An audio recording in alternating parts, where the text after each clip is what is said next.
Our next speaker for the day is Mr. Pranay Narvekar.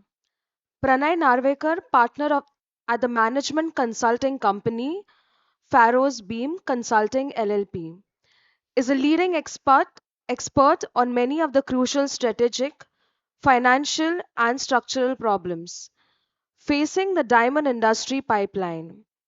Mr. Pranay regularly presents at international conferences and has drawn considerable industry praise for his quite accurate forecasting of the diamond industry.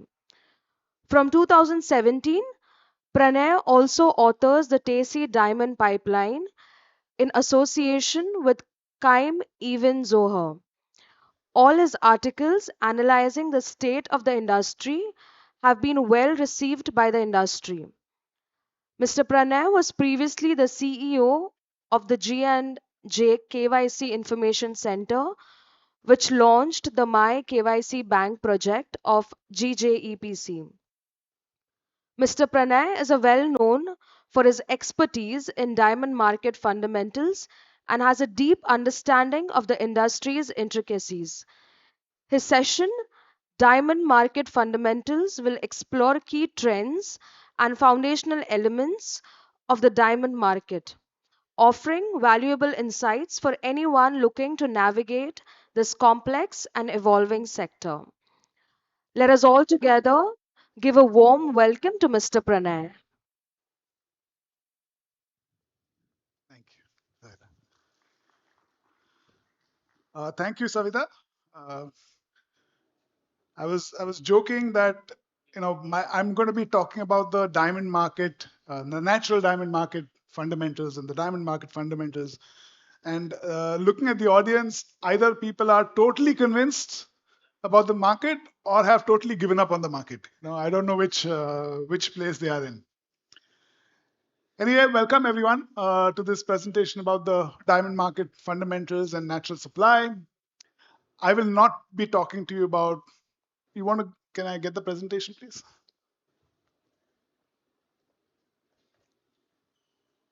Perfect.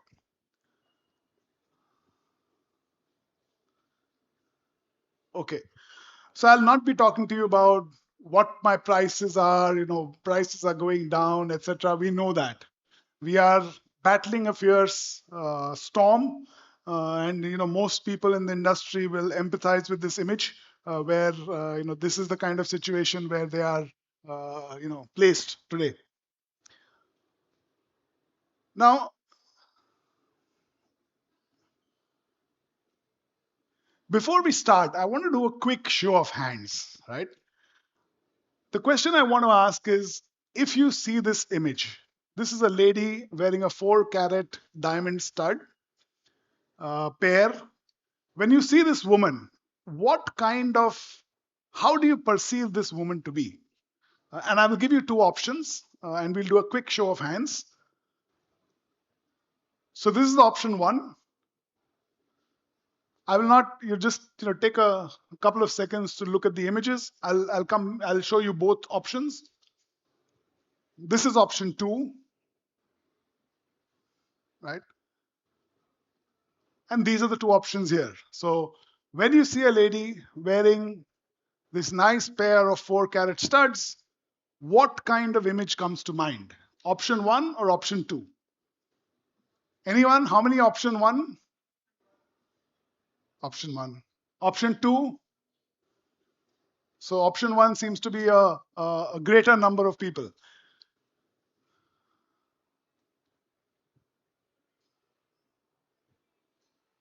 Okay. So we'll come back to this image where we'll come back to what all this means. But going forward, we are in a difficult situation. How did we get here? How did the industry really land up in this situation? Well, a large part of where we are, of course, the specific numbers might vary, but a large part of what situation the industry is in today was kind of foreseeable. So in 2022 September, about a couple of years back, I had written this article, "Winter is Coming." Right? So we we could see that the industry is going to go through a tough phase. It is going to struggle for the next few years. And the primary reason for that is the bullwhip effect or the ripple effect. So, what do you mean by the bullwhip effect or ripple effect? Now, as we go upstream, so downstream is retail, upstream is mining. As we move from retail into polish, into jewelry, into polished, into rough, you will see that the variation, the degree of variation increases. So just like a ripple, if there's a little change at the retailer end, you will see bigger change on the polished end and jewelry end, still bigger change on the manufacturing end, and still further change on the rough supplier end. So this is a well established phenomenon. All companies have to face it, all supply chains have to face it. We see the same thing in our industry. So if we take a 15%, let's say hypothetically a 15% drop at the retail level, you will mean a 33% drop at the polished and jewelry level, a 60% drop by the time you get into polishing, and maybe a 70% drop by the time you get into mining. So this is the kind of change which you see. Now you might say this is very straightforward. Theory is very nice, but we are an industry. We are not a supply chain. How does this work for the industry? So if I plot out what has been the change on an annual basis, or rather not the change, let's say 2008, just before the crisis, was the starting point. And if that was 100, how has retail, polished, and rough moved? When I say retail, I mean the polished demand at retail end, PWP in De Beers terminology. So you can see the black line is how consumers are buying, right? It is moving, but it's not moving that much. The red line is the polished. It moves much more than the black line. The blue line is the rough. It moves still much more than both the jewelry and the polished. And you can see this over a 10-15 year period, i.e., at this point of time, you could already see the black line slowing, which meant the blue line and the red lines had to come down, right? It probably goes further down in the following year, in 24. But you can see the beginning of this change already, and hence you knew by 2022 end, 23 was going to be a lousy year.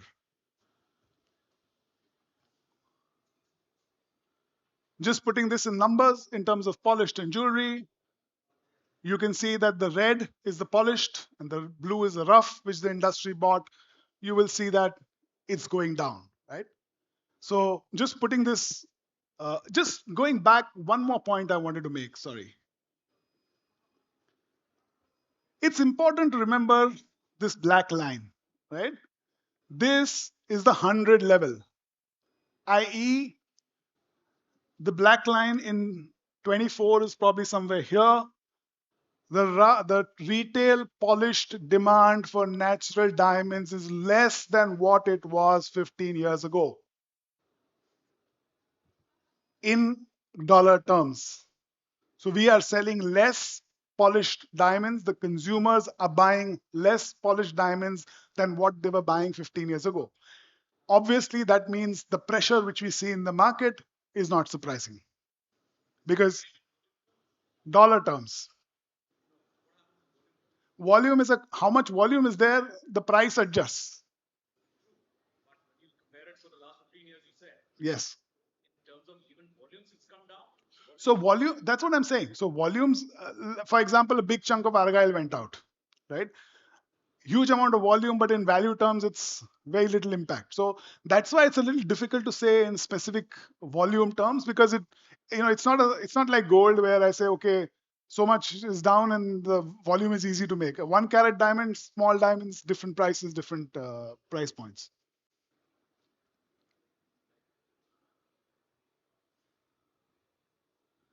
So coming back to the current crisis, I like to say, I like to give the analogy of the frog in the, in the pan.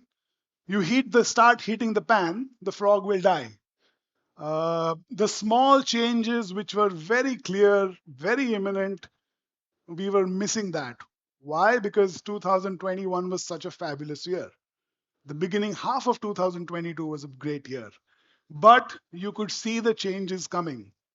Those small changes which we missed is where we ended up in having an issue over the last couple of years.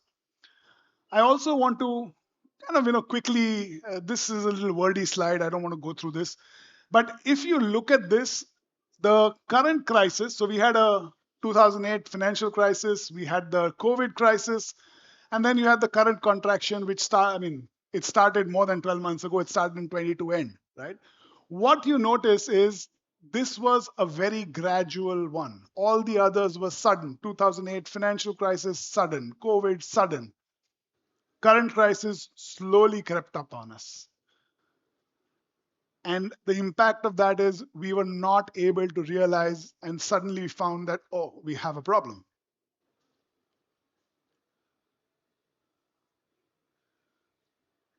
Putting this in a little bit of a perspective, if you asked anyone before, at least now they might not say this, but if you asked anyone before, they would say that the financial crisis was the biggest crisis they faced, right? In the financial crisis, retail demand dropped by 12%. Current crisis, this slide is dated because this BEA has stopped producing this data from middle of 2023. So this is about a year old. I unfortunately can't get more fresh data, but this drop already at that point of time was 13%, 9% because of demand dropping, which you see here, plus an additional 4%, which was the cannibalization by LGD.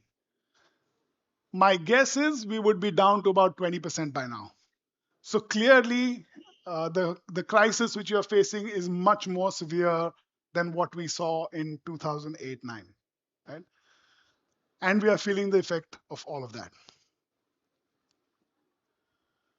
So what are all the issues facing the industry today? Inflation, recession, market demand coming down, LGDs. I won't get into the LGD market in detail, but just a few points. Sanctions, and of course, the profitability. The profitability is a perennial favorite. I think in every presentation I've given in the last 15 years, that has always been a point that industry has a problem with profitability. Right. So coming to the demand side, the first problem which we saw, how has demand reacted? Now, if you look at the US is more than half of our market. More than half the jewelry sold goes to the US market. So what do you notice is that in the US market, the consumption of goods versus services, right? So if $100 is the pie which people are spending in the US, about a third, around 31.5%, as you can see, used to go to goods, physical goods, cars, RVs, gems, sports equipment, all of that. The remaining used to go to services. Now, if you notice, when COVID hit, that's the first quarter of 2004, it suddenly jumped because I could not travel.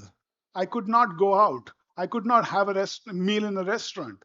So suddenly that 31.5% jumped to a 34%. 3% is a huge number.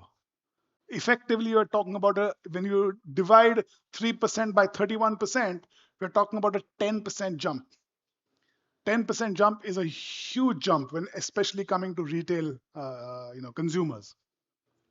So it jumped by about 3% in a very short period of time.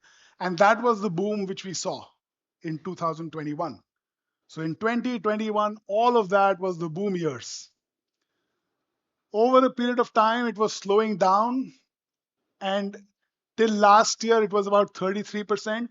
And you can see again that it's dropped by a percent in the last couple of quarters or last 1 year, last 4 quarters. So it's coming back to those levels, maybe another 0.5% to go, but it's coming down to that level. Now, the implication of this is the dollars coming into goods, which part of it is diamonds, is coming down. And you can see that in the Signets of the world and other retailers where their sales of diamonds are coming down. They are under pressure. Independent retailers are under pressure. So all of that is visible. This is still the bigger pie, right? We are not splitting the pie into lab grown and natural yet. So the bigger pie itself is coming down over the and hopefully, I'm very hopeful that this will stabilize. Now the challenge which we face is the black line. That is the total consumption that has been stagnating for a year and a half. A lot of talk of US going into recession, US, tightening up. If that line starts coming down, then we have a further problem because then the total multiplier itself goes down. Putting this in dollar terms, just to we are Indians. We like to see our those run rate charts which we track when we are doing this in cricket. So if I try to put this and try and match the scales, you can see that the goods consumption was overshooting the increase in overall consumption, but now it's starting to line up again. So that was on the demand side. We are facing a problem on the overall demand and how much of that pie is ours. Then, of course, you have the lab grown. The production of lab grown is, I asked someone how many stones of 4 carat plus exists lab grown, and some reasonably sized guy said, "Oh, we've got a few thousand." I'm like, "What is the total volume of stones of 4 carat which sell in naturals?" Much smaller than that. So I think just the listed stones are probably 2, 3 years of natural supply. And we'll come back to this when we talk about the 4 carat studs, right? So it has seen exponential volume growth. Values are coming down. Uh, the lab grown industry, I think I'd written this 22. Anil, he's here. Oh no, he's not here. He stepped out. I'd written this saying lab grown is not a diamond business, right? It is a legitimate business. I think I visited my first visit of a lab grown factory was in 2013. That time, lab grown was a 4 letter word in the industry. It was like, what are you saying? Non synthetics, it was called in those days. But that's when I'd gone to the factory. Me and Chaim, we strongly believed that it was a product, it was a legitimate product, but it is not a diamond product. It is a different product. If you are going to treat lab grown as a diamond product, you are, or the entire lab grown industry is setting itself up for failure. Let me just, the lab grown, sorry, the lab grown business is not a luxury business. It cannot be a luxury business. You have all heard about the Hermes bag, right? Some of you might have, or your wives might have wanted to buy the bags. You have to wait in line. You have to, give your name or for that matter, a Rolex watch. You can't buy it off the shelf. You have to get in line, and then if they like you, you'll get it in a year's time. If not, probably longer. A luxury product has got reduced supply as part of the model. Lab grown diamonds does not have that. Hence it cannot be, it is not supply driven, it is demand driven. Once I put up the factory will continue to produce lab grown every year, whether I like it or not. If the demand drops, I have to cut the price because I have to keep the factory running. So it's not a luxury business. I want to draw your attention to that quote. Can if we could succeed at a small expenditure in labor in converting carbon into diamonds, their value might fall below that of bricks. Okay, this might be blasphemous for some of the LGD guys, but do you know who any guesses as to who wrote that or who talked about that? Anyone wants to hazard a guess? That quote is more than 150 years old. It is by a gentleman called Karl Marx in the book called Das Kapital. Right? So Das Kapital, that quote I have taken from Das Kapital. So even that gentleman 150 years ago could see that this is a challenge. Right? Coming back to why luxury and diamond, and the first question which I raised, or the hand raising, saying ultimately it comes down to the diamond dream. Do you believe, if a majority of the people believe that anyone can wear this piece, it's not an exclusive piece, you are going to have a challenge. Both the natural industry, and what sometimes the LGD does not get is, if the natural industry goes down, the LGD industry has to go down, because all you're doing is you are marketing it as a substitute for natural. You are not marketing it as a lab grown in its own right. You're not trying to establish a separate entity. You are simply an adjunct. So, coming to luxury as well, a fabulous book called The Luxury Strategy. The DNA of luxury is the symbolic desire to belong to a superior class. Why do we buy luxury? Because that Hermes bag is important. You know, it shows that I belong to a certain social class. Everyone will choose that according to their dreams, because anything can become a social signifier. So the main point of luxury, and why we buy luxury, why we want that Chanel, why we want that Gucci, is because it's a social signifier. It shows I've achieved a status in life. If anything stops being a signifier, it will not become a luxury. There is nothing else apart from diamonds which is a luxury without a brand. I will repeat that. There is nothing else. So everything will be a Chanel bag, it will be a Gucci or a Hermes scarf, but it will not be a scarf, except for jewelry or a diamond jewelry. Why? Because when someone is wearing that 4 carat pair, you know that the person has dropped $100,000 or $200,000 to buy that set. If tomorrow it stops being a signifier, you have a challenge. You will face a challenge.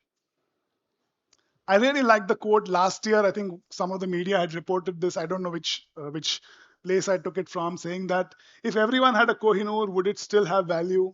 I think it's a fabulous quote. If every stone is big, then it just becomes a paperweight. The other challenge, more recent one, is the whole Russian sanctions. Unfortunately, whenever there are sanctions, all it does is that the sanction busters are the people who gain. Still a lot of ambiguity on how these sanctions are going to be put in place. There's no clarity yet. Hopefully, things will get sorted out, but history is not with us on this. We'd seen it with the whole Zimbabwe episode as well, in more than 10 years back. Right. So what's in store for us? This is all nice and going back, but what's in store for us? 2024 also has been a bad year. What we tend to do is that we tend to look at everything in the rear view mirror, right? We have to start looking in front of us, not in the rear view mirror. Now, any analysis you would have seen saying, oh, polished exports are down 20% or 25% or whatever that number is, right? GJPC exports are down so much. Rough is down, buying is down so much. If you look at the trend over a couple of years, what you will see is the first half of 23 was a good section. Things started deteriorating by May 2023, first half. People were very confident about China coming back. A lot of people bought rough, and then you realize that China is not going anywhere. And that China story has continued through. Now, there are a few implications of that. One, these numbers started coming down. Otherwise, they would have, 24 would have looked much better. Second, when I compare first half, which is a bad first half of 24 versus a good first half of 23, I start seeing big differences. Oh, it's a 20% drop. I don't expect there will be a drop, but it's probably going to be in the 5-7% or 5-10% range. It's not going to be because you will start seeing much more positive numbers as we get into the second half of the year. Same thing with rough. It's not the end of the world. Yes, it's tight. I think apart from 2020 and if I go further back 2009, that's probably the lowest number. But again, more variation in rough, lesser in polished, and still lower in retail. The second implication of China is on the mix of goods. China was a big buyer of certified goods. Implication, and of course, in US, the area which was hit most by LGD was the certified goods. So the certified goods took a double whammy. Clearly, supply is much more than what can be currently supported, and hence you see that in the prices. The smalls have done relatively much better compared to the others. If we look a little further out, we are talking 10 years ahead. You will see most reports by most analysts. They say that supply is going to be relatively. Sorry, if I look at rough, the other part is in the last 2 years. What you notice is that miners have produced more rough than they have sold. It's just now that people are starting to tighten up, but miners have produced more rough, which means there is rough lying outside on the ground, which they have not sold to countries and the cutters from India. The implication of this is even after markets go positive, you might not see a huge jump in prices because the miners are still trying to get rid of their inventory. So until this inventory is worked through to normal levels, you will have a challenge on supply. And hence, or rather, supply will be steady, which means you're going to not see a big jump in prices. Going forward, I think 24, by the end of the year, we will start hitting some stability. 25 should be a stable year, maybe even a positive year. It does depend on what happens in the US. So if US goes into recession, again, numbers will have to be reworked. If China continues on its current path, numbers will have to be reworked. In 24, the other big hit for most people was the only surviving market was the luxury market. So 23, US, China, both were struggling. Luxury market was still doing well. That started fumbling in 24. So you saw that impact again. Currently, I think the only last man standing is all the people out here. The Indian local market is still showing growth and is positive and is healthy. All the other markets are not doing well. But again, by the end of the year, we should see stability there. Going further out, in terms of supply, we know that at least for the next 10 years, there is going to be a relatively stable supply of rough. You will see between 100 to 110 million carats of rough coming out every year.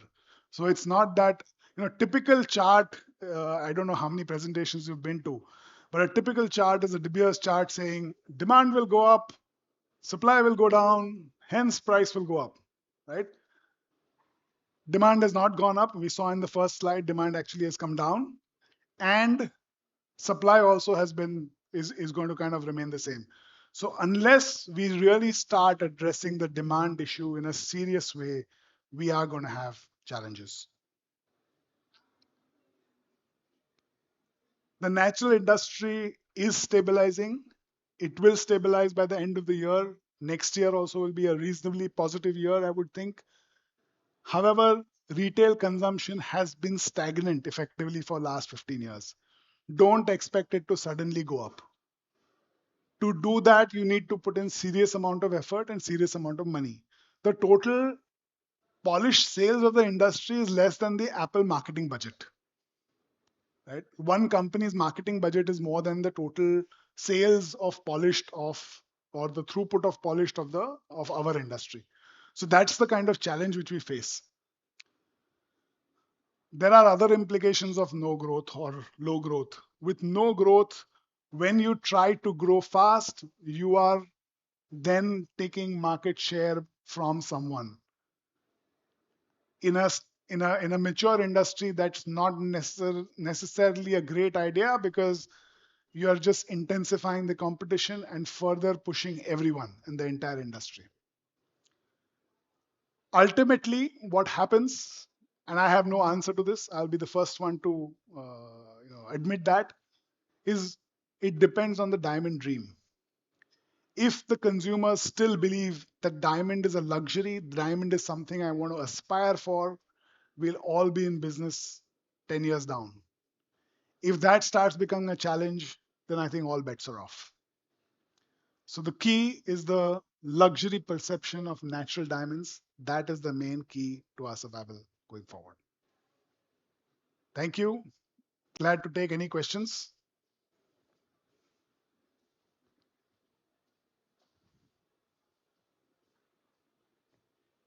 Nothing? Yes.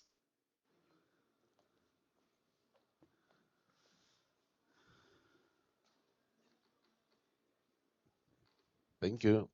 My name is Kakiso, just say KG. I Okay. am, thank you for that presentation of yours. Thank you. I'm from Botswana. Okay. As you know, diamonds in Botswana, they play a significant part Yes. in the GDP. Yeah. So the current situation, the market situation is actually not good Yeah. or not even good for our economy. So what I want to understand is what really caused this if for this year, because I was trying to pick that up. Why For 24. for 2024 because So it has 24, a few things happened. US is still going down. As you saw in the slide where I showed that it from 31 and a half, it went to about 34%, 34.5%, and then it's coming down. So the share of goods as part of US consumption is coming down. So the overall top line is coming down.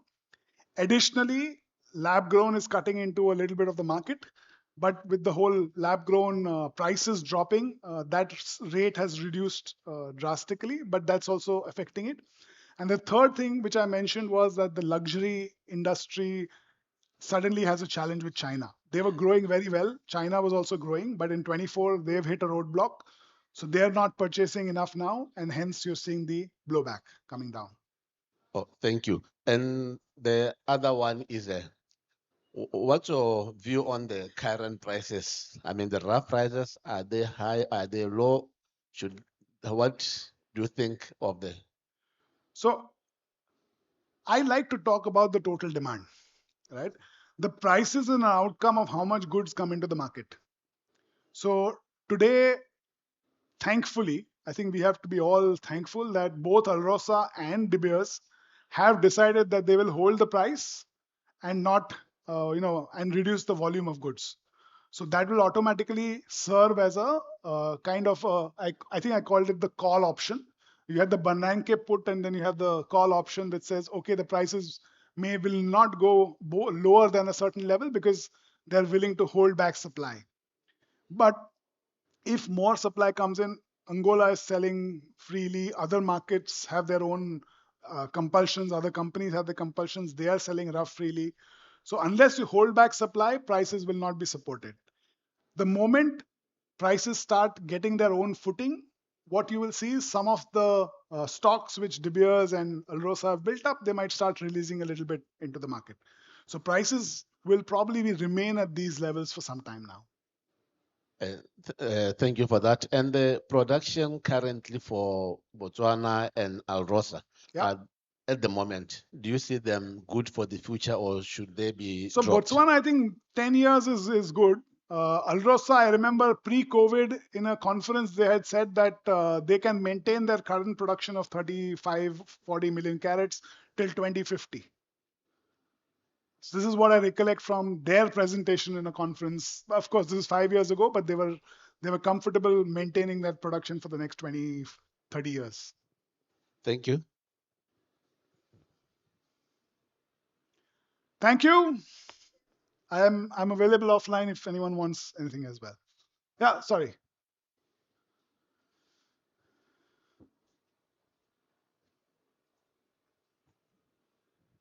So your presentation covered a bit of everything. Mhm.